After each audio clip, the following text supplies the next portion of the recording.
প্রথম আলো ও daily star কার্যালয়ে হামলায় জড়িত থাকার অভিযোগে এখন পর্যন্ত 17 জনকে গ্রেফতার করা হয়েছে আর শনাক্ত করা হয়েছে 31 জনকে। এদিকে ওসমান হাদির হত্যার বিচারে সর্বোচ্চ অগ্রাধিকার দিচ্ছে সরকার। স্বরাষ্ট্র উপদেষ্টা জানিয়েছেন, মূল হোতা ফয়সাল করিম মাসুদ দেশের মধ্যেই থাকতে পারে, আবার বাইরেও থাকতে পারে। তাকে খুঁজে বের করতে প্রাণপণ চেষ্টা করে যাচ্ছে আইন শৃঙ্খলা বাহিনী।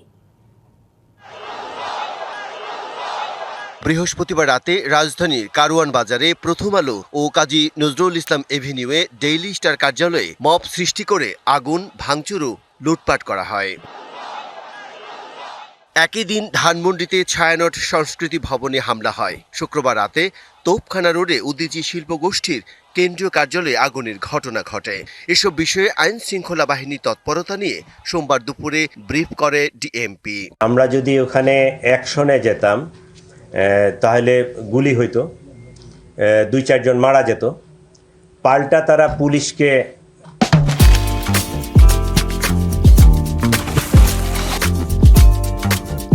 আমার ওখানে যে পুলিশ ফোর্স ছিল, পুলিশ ফোর্সের উপর আক্রমণ করত। যদি পুলিশ 2-4 জন সদস্য আমার সেদিন নিহত হইতো, সামনে ইলেকশন, এই পুলিশের যদি আবার নতুন করে ক্যাজুয়ালিটি হয়, এই পুলিশটাকে দিয়ে আমি সামনে আগাইতে পারবো না। এদিকে স্বরাষ্ট্র মন্ত্রণালয়ে আইন শৃঙ্খলা সংক্রান্ত কোর কমিটির বৈঠকে ওসমান হাদির হত্যাকাণ্ড, প্রথম আলো ও ডেইলি স্টারে ভাঙচুর, আগুন, ময়মনসিংহে দীপু দাসকে পিটিয়ে ও পুড়িয়ে মারা এবং দেশের বর্তমানে আইন শৃঙ্খলা পরিস্থিতি নিয়ে আলোচনা করা হয়। পরে এ নিয়ে ব্রিফ করেন স্বরাষ্ট্র উপদেষ্টা।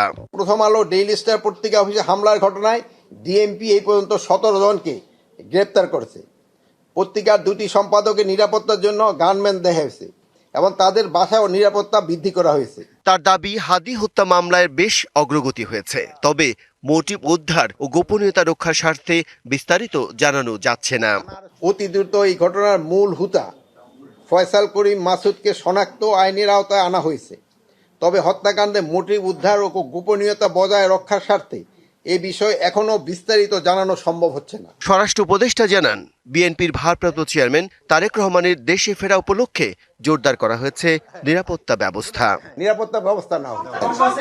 না, কোনো ধরনের শঙ্কা নেই। Bijan Kumar Das, DBC news, Dhaka.